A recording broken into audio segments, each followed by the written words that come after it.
Hello everyone, in this video I'm going to walk you through how to change alarm volume on iPhone. The first thing you do is tap on settings and then make sure you get to sounds and haptics. So to get there, from settings, tap on sound and haptics.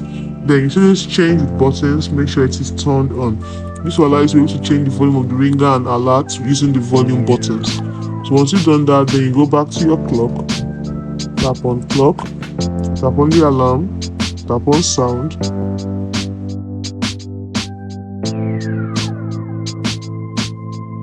by pressing the up button and the volume button.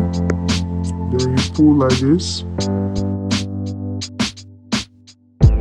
So let's do that again. Then pull it to the side. So the volume is at the highest.